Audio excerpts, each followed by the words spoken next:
Thank you, Liz and WKRC, for that story. There have been questions over the timing of Pfizer's vaccine announcement and whether the election or the mainstream media calling the race for Joe Biden played a role.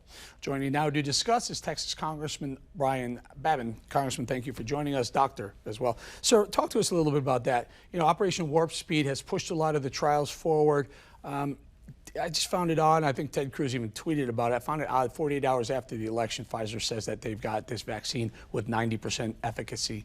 Any shenanigans going on there? Sure is weird that they would wait until after the election to make that announcement.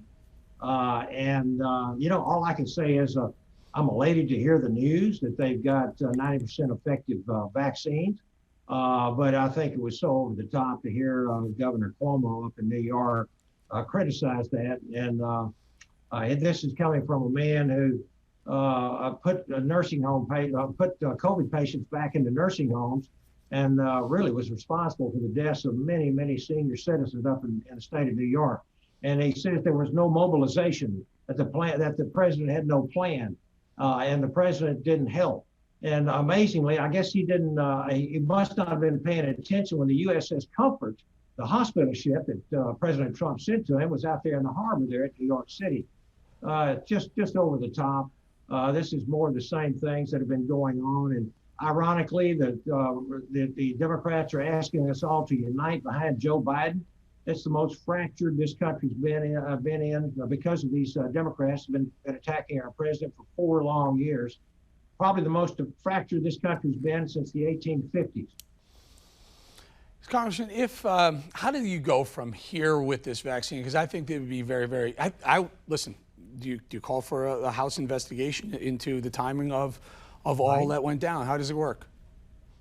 Well, we have, you know, I think the Operation Warp Speed and all the various companies in the pharmaceutical industry have all pulled together, although I know that Pfizer was not a full participant in Operation Warp Speed. They certainly enjoyed the mechanics of it, the outline of it. And I'm hoping that, you know, during all the consolidation, the simultaneous manufacturing, the testing that went on to shorten up the time span, certainly we will get these vaccines out, whether it's Pfizer or whoever has the vaccines ready. And so it's interesting to hear the Democrats talk about how they're suspicious of the vaccines when, you know, I'm going to take the vaccine. As a medical practitioner, a dental practitioner myself, I will take this vaccine. I think millions of Americans will. I want to thank this president, personally thank him in his administration for Operation Warp Speed. This is nothing short of a Manhattan Project that was used to develop the A-bomb during World War II, put into place for the development of a vaccine of a deadly virus. And I really appreciate what this president has done. You know, one has to speculate what happens if that announcement was 48 hours prior to the election, rather 48 hours after the election. I mean, it's clear with the way the Operation Warp Speed work, we're allowing companies to progress forward with trials at a much faster pace through the FDA, pushing the FDA to open that door for them. Boy, you certainly would think President Trump would get a lot of that credit going into a voting booth. Congressman Babin, I appreciate your time. Again, Dr.